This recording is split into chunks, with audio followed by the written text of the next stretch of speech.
Well, welcome. Email marketing.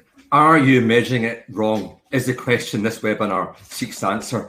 And a very warm welcome. I'm Gordon Young, Editor-in-Chief of The Drum, and I'm joined by Ricardus Montvilla, Senior Director of Global Strategy at MAP, the digital marketing platform. Hey, hi there, how you doing?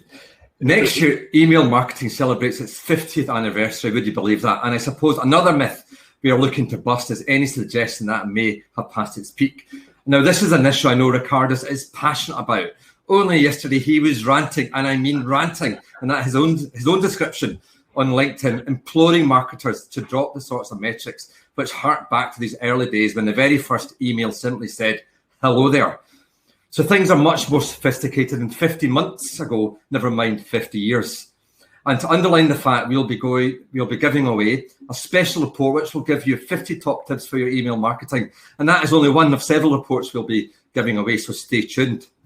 Now, before we start with Ricardus' presentation, just a reminder, we'll be taking questions. Simply add them to the chat, and we'll also be taking opinions in the form of polls. So look out for these too. And our very first question we want to know is, will you be seeking to invest more in email marketing over the next 24 months? So that'll get us off the blocks fast. So without further ado, can I now introduce Ricardus, who's going to talk you through today's presentation. Enjoy. Thanks, Gordon. But just before we begin, Gordon, I just want to say that how much I enjoy the Drum webinars, because I think the audience that you guys attract are always open to new ideas and new ways of thinking. And in the chats we always have are always on fire. So I'm sure we're going to see the same thing today. So guys, if you have any questions, I have my colleague Dave manning the chat right there. So, feel free to start chatting away, asking questions, and we'll sure to answer them, or we'll answer them at the end of the Q&A. So let me jump straight into this.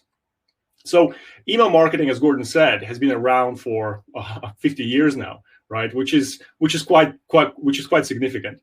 And if you think about the reason why people use email is because it's one of the best ways to get a significant amount of traffic into the site at a pretty low cost, right? So in many ways, email is the workhorse of marketing. But I would argue that there's still so much opportunity to improve and optimize, purely because most people consider email as being this kind of a low cost or no cost thing compared to things like paid media. Therefore, we don't have to invest as much in getting it right.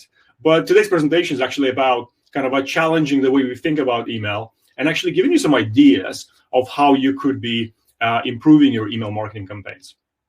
And when I was reflecting on the reasons why kind of marketers are underinvesting in optimizing and improving their email marketing strategies, I kind of came up with this analogy of how retailers or any other brand attract people off the high street into their stores. And in many ways, email is being considered as this sign outside the shop, right? Sale now, please come in, right? So it's this way of just driving the significant amount of traffic into your stores.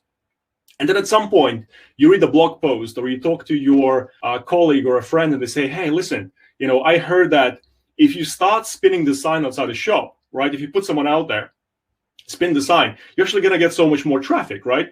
So you do that. You say, actually, yeah, we're gonna put this guy outside the street. He's going to spin the sign. We're going to get more traffic, right? And off you go. And then kind of over time, you read more blogs, you find some tips. Maybe if you add some neon lights to the sign, you're going to get even more traffic. Maybe you do some giveaways, hand out some flyers, right? You're going to get even more traffic. Next thing you know, a year goes by and you have the whole marching band, right? The sign is spinning, it's a neon, you're handing out free cupcakes. Maybe there's fire breathers. And then you realize that the traffic is not growing as much as it used to, right? Some things like I keep on adding and adding to this thing, but the traffic is increasing, right? So I must be doing something wrong, right? And I think one of the main reasons why that's the case is because we're often misusing email as just that source of driving traffic into the store, and that's it. Like that's its primary purpose. And it begs a question. So what is the real value of email, right? So if email is the working horse, what is the real value? Like what does it actually do to the consumer and brand relationships. And if you think about it, email is so much more than the sign outside the shop driving traffic. If you think about it, it's also that personal concierge, that stands outside your retail shops and perhaps greets the customers by name, right? It remembers who they are, perhaps even helps them carry their shopping to their car or whatever else it might be, right? It's also that personal shopper.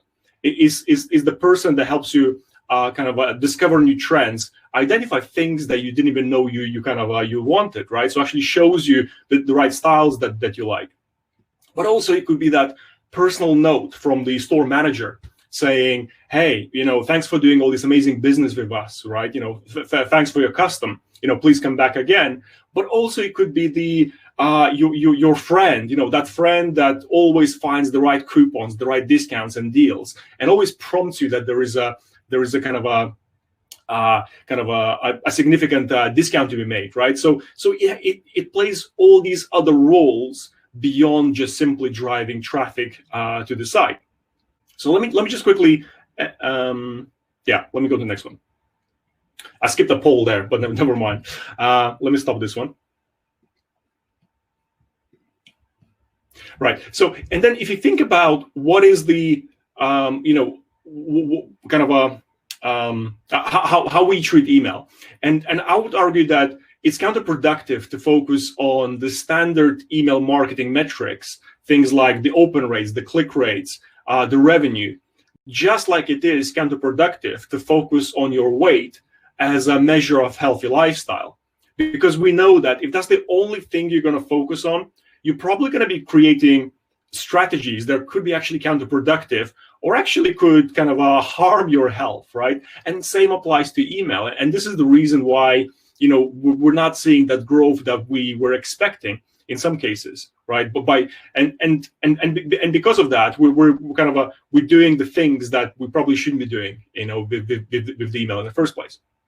And with that in mind, if you think about then what is this convergence and what is this real value when you combine the consumer expectations? So what do the consumers want, and what is the value for the brand, right? If you combine those together, that will help us discover what is the actual real role of email marketing in your campaigns. And with that, we're going to start looking at the improvement opportunities and possibly the metrics and measures that we should be tracking on a regular basis to improve that. So to put it in perspective, from consumer point of view, email is a good source of being a stimulate and entertained, right? It's a source of information and promotions. It's a way of getting updates about the service from the brand to consumers, and also staying informed and perhaps discover new product lines, right? And the value for the brand on the other side is re-engaging, is driving traffic, but it's also decreasing cost for acquiring these customers. Because, if you're using email in combination with things like advertising, it's such a great way of launching your new product lines and campaigns, because once you launch an email campaign, there's so many learnings to be had about what kind of messaging is working or not working with these consumers before you spend money in paid media to acquire more customers, right? So as the role of email here is the means of staying in touch. And therefore, your metrics and measures are, it's increasing repeat visits, increasing engagement, driving traffic, and decreasing cost to achieve a desired goal. Also, it's a source of reminding customers about certain things, but also it's about respecting the boundaries of the consumer, making sure that we don't over-communicate.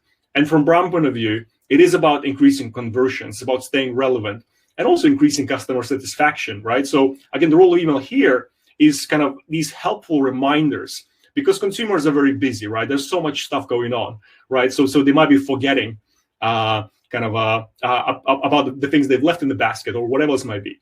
And with that in mind, it's about increasing revenue, decreasing average time to convert, also increasing NPS and customer lifetime value. It's also, think about how we as consumers treat email. Before we even decide to convert, we often would check our inbox for a coupon or a discount voucher, right?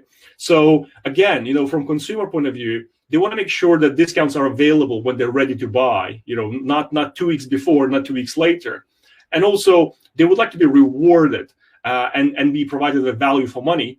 And it's a means of retaining customers for the brands. And therefore, the role of email is almost like a coupon wallet for consumers. And with that, we can measure things like decreasing discounts or preventing customer churn. And then last, and probably by far the most important and least probably invested in area for improvement, is actually this idea behind the digital passport, right? With the death of third-party cookie, email is such a good source of identifying customers. So from consumers' point of view, they want to be known, right? With all the data they shared with you, they want to be identified, and they want to make sure that you're relevant to them. And also, they want to make sure that you don't abuse their trust. And from brands' point of view, it's such a good source of kind of identifying these cross-channel customer identities, but also allows the brands to build this unified customer profile so we can understand customer behavior across multiple channels. And the key measures here are things like increasing identification rates, but also increasing data accuracy in your data. So let's have a look at another poll here, right? So let me publish this. So the questions we want to ask is, what are the key metrics that you use to measure the email success rate now? So again, they're quite long questions, but again, if you can have a look at it. So the first question is standard email metrics, return on investment, customer engagement, lifetime value, identification rates, or all of the above, right? So I'm quite curious to see what people are going to say in these areas. So I can see that most people so far are saying it's the standard email KPIs and revenue, which is what we do find. And as I was saying at the beginning, I think this is one of the main reasons why it's so hard to optimize all the other things and see the real potential that email can provide if that's the only thing we focus on. We're going to leave this poll on for a couple of more seconds, and I'll move on. So if you think about what are the levers that we can kind of tweak to improve or optimize, as you can see here, there's a spelling mistake, or maybe it's a combination of optimize and improve. I'll let you be the judge. When it comes to optimizing your email marketing performance, there's a number of levers, and we kind of group them into those 5 categories. Today, we're going to be focusing mostly on the data and the measurement category, but the other categories are increasing customer engagement, improving content, and content, I would argue, is probably one of the biggest areas that email marketers focus on to improve. But actually, the improvement comes from combination of those things. It's not just about content; it's also about improving data and measurement. And today, I'll show you why it's so important. But also, probably just as important, there is the whole process efficiency angle as well, right? Because you might be able to deliver this amazing campaign with amazing results. However, if it takes you too long or it costs you way too much to deliver that, maybe it's counterproductive to focus on those things, right? So today we're going to be focusing on 2 key areas: data, which is data capture, identification, segmentation, and then measurement, which is all about kind of the engagement, but also KPIs way beyond revenue. Today, we're not going to have time to go through kind of all 50 tactics, that you might be able to do. But what we have done is we've created this kind of interactive tool that lists the variety of tactics broken down by where do you want to focus on first. Is it the customer acquisition, nurture, retention, and so forth? And we're giving away these kind of these 50 tactics for you to interact with. So not only you're able to add those tactics to your plan, you're also able to prioritize those tactics so you can share with your teams, right? So we're going to launch this offer now. So you should see it appear on the right-hand side. There's an offers button there. So if you click on the claim offer, it's a very simple registration process. You guys will be able to access all those 50 tactics that we're not going to go through today. But also, once you download this, you're also going to get access to kind of this free 100 tactics PDF playbook that you can download, print, and kind of use for planning your 2021 strategy. So let's start by looking at data, right? So with data, there's so many things we can do. Data capture overlays, tactic number 4, kind of in our playbook, is something that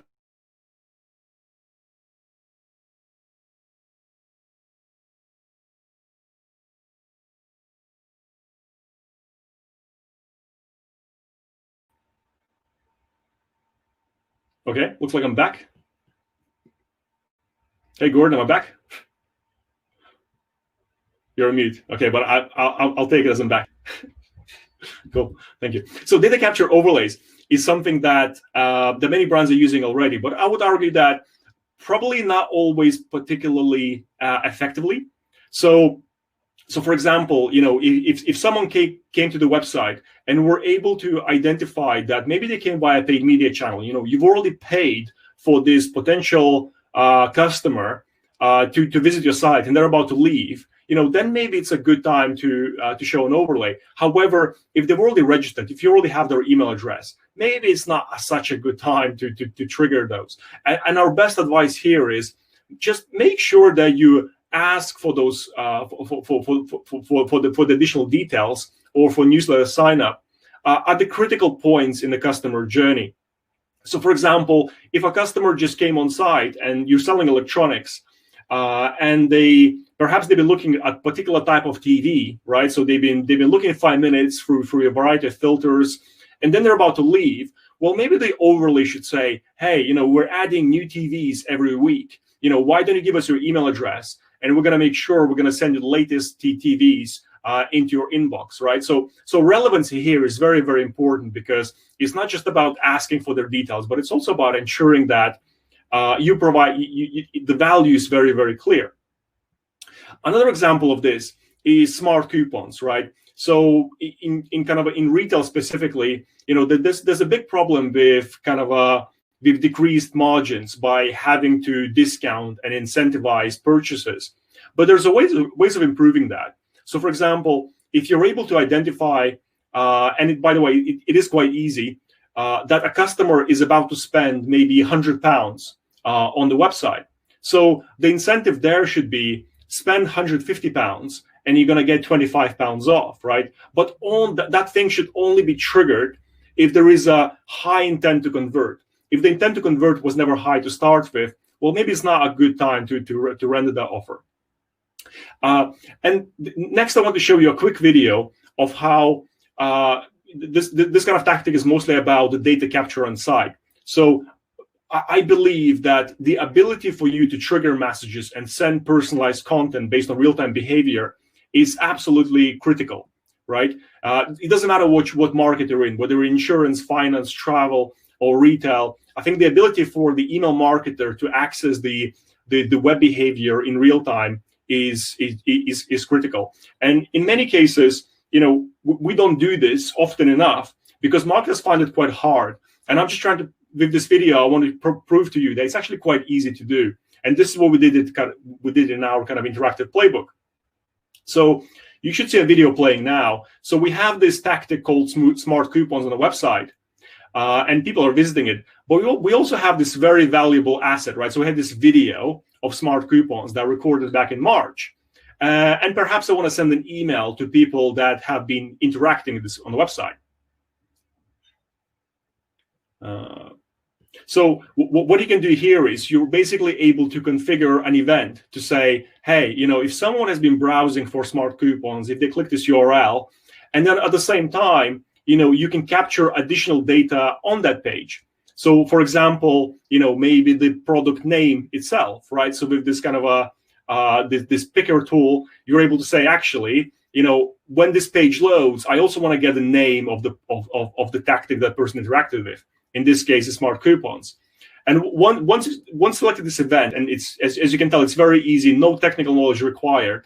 You're then able to create the message itself to say, okay, so I'm going to be sending this smart coupons email to anyone that interacted with this content on the website, right? Very, very simple to use kind of a editor, kind of add the tactic name, maybe readjust the images, add the content, save the message. Once message saved, it's as simple as simply defining the event, saying, hey, when this event happens, right? So in this case, someone has interacted with Improve Your Marketing website, and they kind of interacted with this View Smart Coupons page, we're then able to send an email to these people, right? And then you can start overlaying additional tactics on top of that. For example, things like best time to send, maybe making sure that the email is being sent at the best time when the customer is most likely to to interact with that to interact with that email. So here's a quick example. So let me go back to the PowerPoint.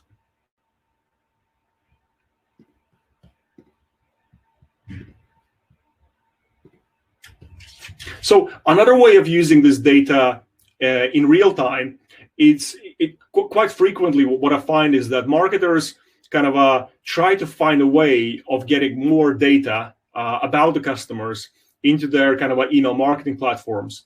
And frequently it happens once you already have the data, then you look for ways of pushing data from A to B. And in this example I'm going to share with you now is actually, I always recommend that you have this data in real time available on this platform, when the data gets created, rather than trying to find ways of getting data from A to B, right? And in this case, we have all these tactics, right? So we have over 100 tactics on the website. They're all listed here. So we have this, every time a new tactic gets published, we already have these tactics stored in the email marketing platform. And then we're also storing this table with the customer's chosen tactics. So whatever customers choose, they click the heart on, we store this in the chosen tactics table, and that's linked to the customer profile. So again, if I show you a quick video here, this is how it works. Right? So you have this tactics page, when you click on a tactic, you can run the count and the data becomes immediately available. And the advantage of that is that you can do so many other real-time re-engagement scenarios with customers, rather than having to then figure out how you're going to get this data in. And by the time you got the data in, the chances are it's already out of date, which is a problem if you want to do something interactive like this. And in this case, you can see how we're joining up two tables. So it's not just reading off some sort of a static customer profile. It's actually kind of linking up two different tables to create these experiences. And then this data can be used for automations and personalization. One of the kind of probably least improved aspect in email marketing that we find is the customer identification rates. The thing about customer identification is that if you're able to identify your customers better on site, all your other programs will improve significantly, right? Because imagine if you're able to identify twice as many people that abandon the basket, your abandoned program will improve kind of by twofold. And I would argue that it's very hard to improve that unless you're able to measure that. So my kind of advice is always, the email marketing team always needs to kind of stay on top of the identification rates metrics, just to understand how many kind of website visitors are we actually able to identify. Because if you know that, you can then justify creating tactics that are specifically designed for improving the customer matching and identification rates, right? So again, there's two sides to that, right? One is improving identification rates, and secondly is actually measuring it to make sure that you can do something about it. Which takes me very nicely onto the measurement section.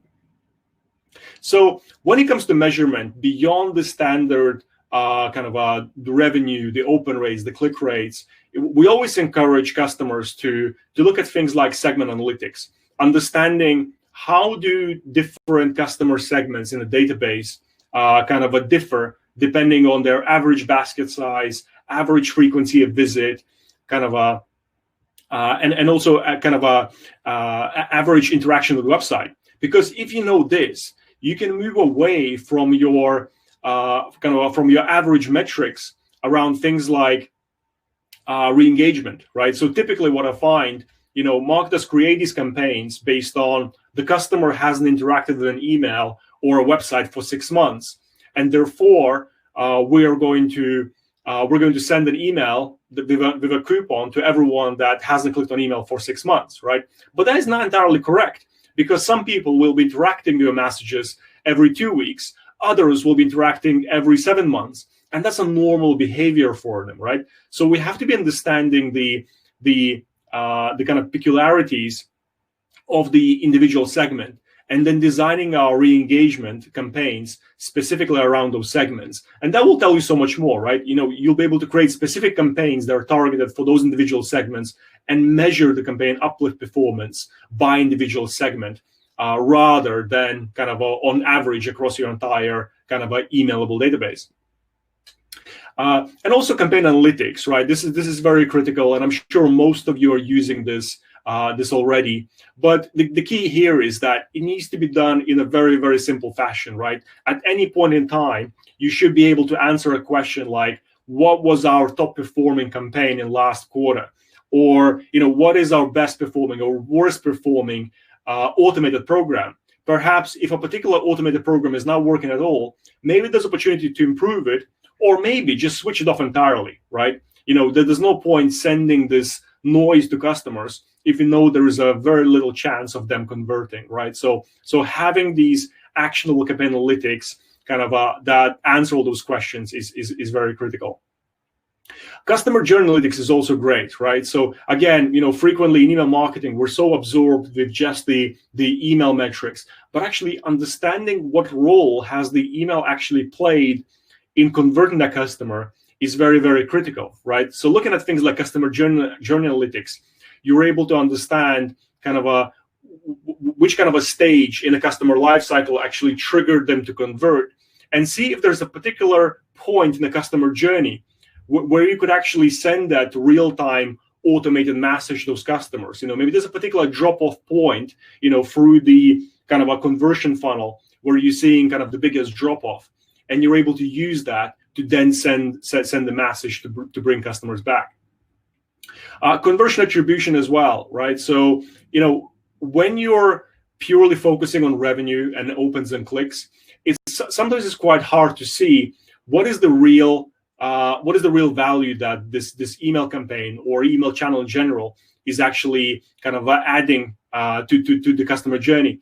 And in some cases, you'll be able to find that actually a certain type of customer segment, email is mostly used just to nurture them.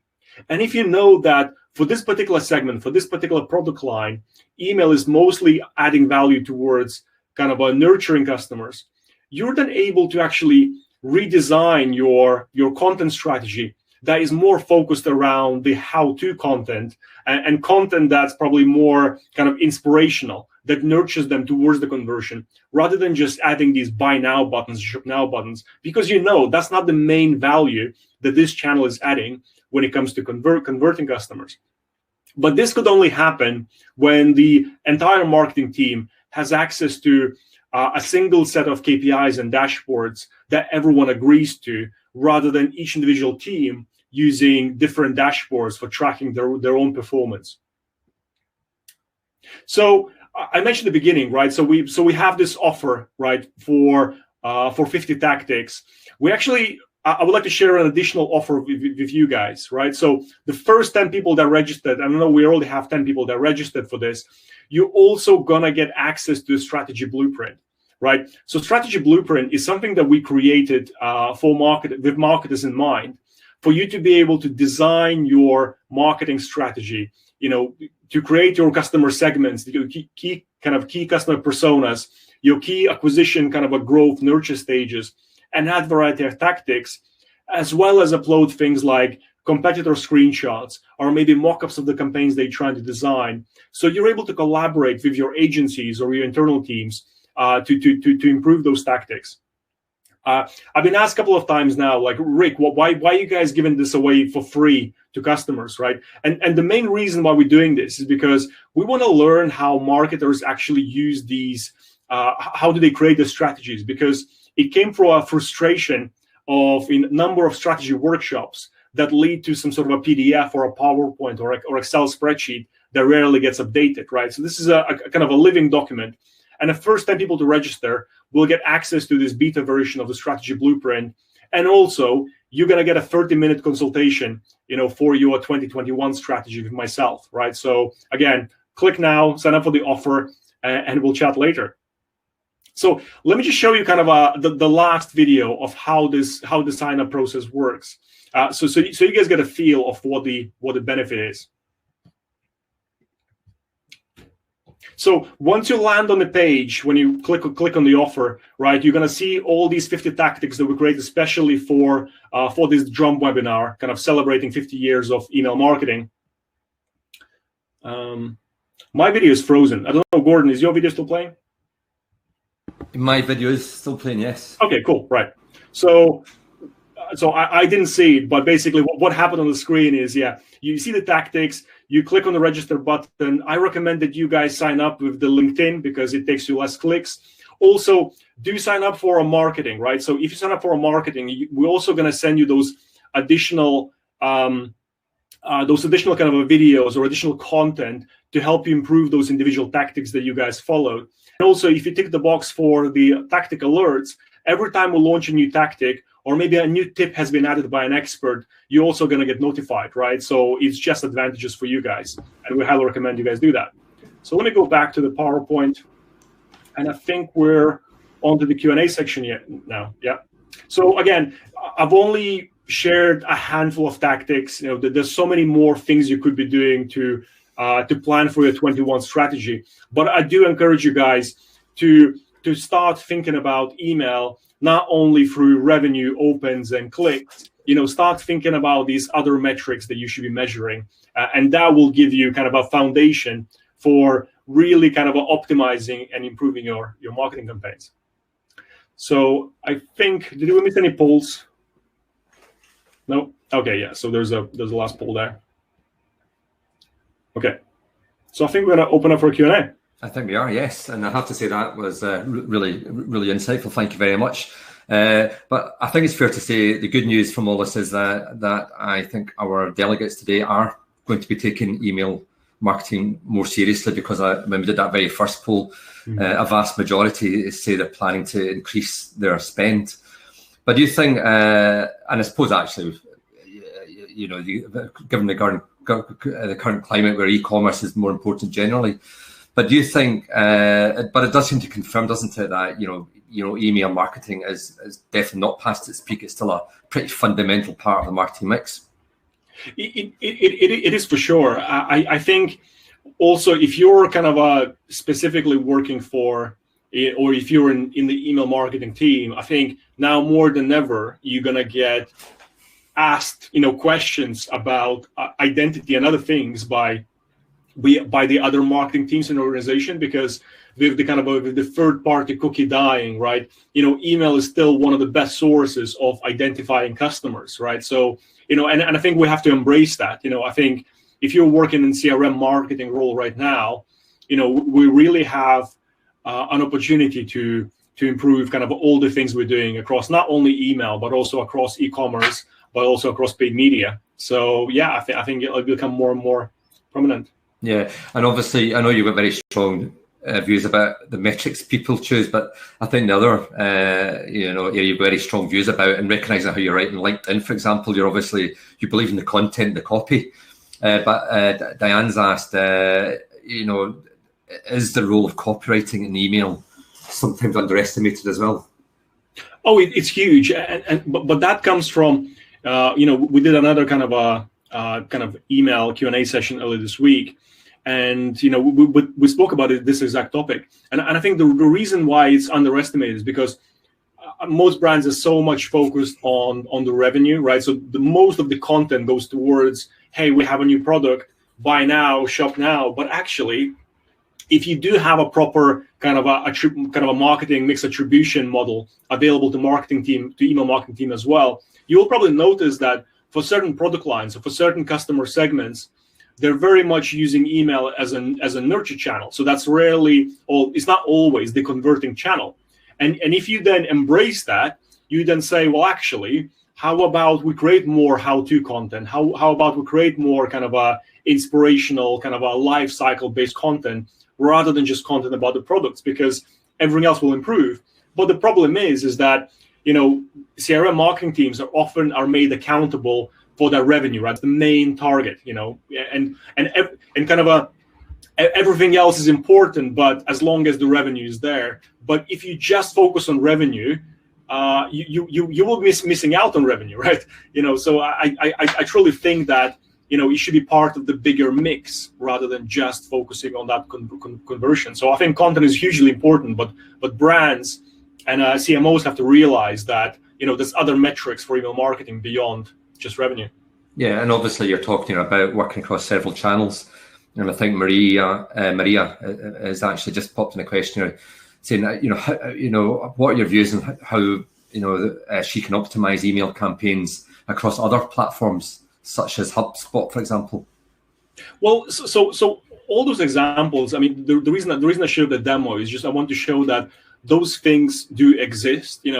Some platforms may make it harder or easier to do those tactics, but using real-time web behavior or using real-time data in platforms, this is the norm now, right? And if you're using a platform that can't do that yet, the chances are there's probably someone that can do it slightly better. But I would encourage anyone to move away from this batch data upload thing. You have to have data available in real time so you can actually create these interactive experiences. Yeah, and I suppose that one of the points you made about really understanding how that interactive experience works is whether or not you can actually identify the data. And I think we ran another poll, I just sort of glimpsed before it went down, but it's suggesting that a vast majority of today's delegates don't actually identify their data in that way. But Chris is asking, do you have any ideas? Do you have any other sort of suggestions on how we can increase the level of identification? Yeah, I mean, I'm glad you asked the question because I could have dedicated a whole half an hour on this topic specifically. Let me go on a bit of a longer topic here. So to put in the perspective, right, of what is the value of the customer identification, and I know that every time I speak to email marketers about customer identification, they always say, Rick, I get it. However, it's not really something that I do, right? We have a data team, we have a team that manages the tags, right? They kind of look after that. I focus on the content segmentation. And I would argue that that's not true because the identification will give you the biggest uplift in all your kind of campaign performances. For one customer that we onboarded this year, the previous identification rate was 3%, and after we onboarded them, it was 36%, right? So it's 1,200 times more customers that we identify on site, right? That means that you're sending 1,200% more abandoned basket, abandoned browse emails, which means that you're getting way better performance. Even if we're just sending a plain text email to these customers that abandon the basket, you're still going to get way better performance than adding emojis or doing anything to subject line because you can't get that performance uplift for improving creative, right? So that's huge. And the first step would be, ask the vendor that you're working with whether they're using kind of a first-party domain or a second or kind of a third-party domain to track the on-site pixel. I know it's a bit technical, but basically the difference is whether they're using your kind of a company.com domain or they're using their own company.com domain to track your on-site behavior, because that makes a huge difference in how much data you capture, because many kind of ad blockers and also there's limits around how long can a third-party cookie remain on your website, right? So there's loads of limitations there. So you have to be using a first-party domain. And that's something that we can do very easily for our customers, right? So I would encourage you to ask that question. And the second tactic is just making sure that you ask customers for the details. So if you notice someone coming on site that you're unable to identify, then you trigger them to overlay. Say, hey, by the way, I noticed here for the first time, give us your email address. Because I'm just shocked and surprised how many brands that sell you things like abandoned basket or abandoned browse products, and they look great, right? They send those emails, but in reality, they capture so few people, that do that action, and it's very hard to see, right? So there's a way of improving that as well. So yeah, I mean, if you want to chat about this, like, if you are one of the first 10 people to claim, or if you sign up to improve your marketing, reach out to me and we can have a half an hour conversation about that. Yeah, and it's fascinating stuff. And Silge is actually asking about, the best ways of setting up automation on websites. But I think these two issues are sort of connected. Is that fair to say? It is. I mean, the only advice I can give there, I mean, I don't know the context of it, but the main advice I would give there is that your segmentation between the on-site experience and your email or mobile experience has to be connected, right? So one of the worst things you can do is actually run those things separately. on the website, that customer will be identified as a high value VIP customer. In email, the customer is identified as a low value churning customer, right? So they're going to end up getting a different experience. And this is why I encourage anyone that has these kind of whether you're in e-commerce or you have these interactive content experiences, just stream that data in real time into your email marketing platform if you can. If you can't, it's probably time for you to look for a platform that can, because that is important, right? You can't be relying on a data that's 1 week or even 1 day old when re-engaging customers. That's great. And another sort of interesting question, from Wes, I suppose it's sort of less technical in the way, but he's asking for any tips for generating engagement in emails or newsletters when you're perhaps not selling a specific product. I mean, there's plenty, right? And this is why kind of we created this interactive playbook, right? So, that was kind of at the beginning of COVID. We thought, well, we know that brands are a bit anxious right now about the things that they could be doing, and they need to do a lot, right? So what we've done is we created this playbook with 100 tactics. We have 39 contributors that are kind of agencies and experts in email marketing who are adding new tactics and tips on regular basis. So I would just say kind of just have a look, right? So these tactics are not just e-commerce, they're tactics for any kind of a vertical that helps you kind of create interactive and engaging content. And there's so many things, right? There's kind of interactive games on site in email. There's content tricks, there's personalization tricks, there's image personalization tricks. There's so many things you could be doing. But my main advice right now is that, there's not a single tactic, right? Don't try to implement one thing and say that's gonna fix my 2021, right? I think your strategy should be in building a resilience in your marketing campaigns across all channels through doing kind of as many things at the same time. And yeah, I think that's my biggest advice. Don't try to do one thing. Try to do kind of as many things across various channels. Improve your data a bit, improve your content a bit, improve your identification a bit, right? And you're going to see kind of significant uplift next year. Yeah, and actually, I think we've got time for one more question. And Dan is put a question, and again, I think this is connected because he's saying, if you're, what types of advice do you have if you're running sort of triggered campaigns via a SaaS platform? I think he really wants to know in terms of holistic measurement, what are the best metrics to use? And and I suppose it's connected to the previous question, isn't it? Mm-hmm. Yeah, there's so much, right? And I would say purely based on the poll results, right, where I think people are still struggling with identification rates. And I know it can be a hard concept. It feels quite technical, and trust me, it isn't. Like once you start kind of Googling, researching the identification topic, like you'll get a light bulb moment. You're like, oh my God, I can't believe I'm missing this huge opportunity, right? So the first thing you need to start doing is measuring your customer identification rate, because everything else will follow, right? This is the least amount of effort you can put into any single tactic without changing any of your programs. Just by improving how much you identify customers, right? That's going to improve all your automated programs that are using web behavior. So that's probably one of the biggest ones. And then obviously things like just getting a better understanding of customer behavior by segment, right? So one of the things that we do very often in email marketing is we look at things like average open rate, average click rate. But the average open rate is so misleading, because what you will find is that customers that sign up in the last 3 months, they're going to be highly active, and then they gradually are going to disengage.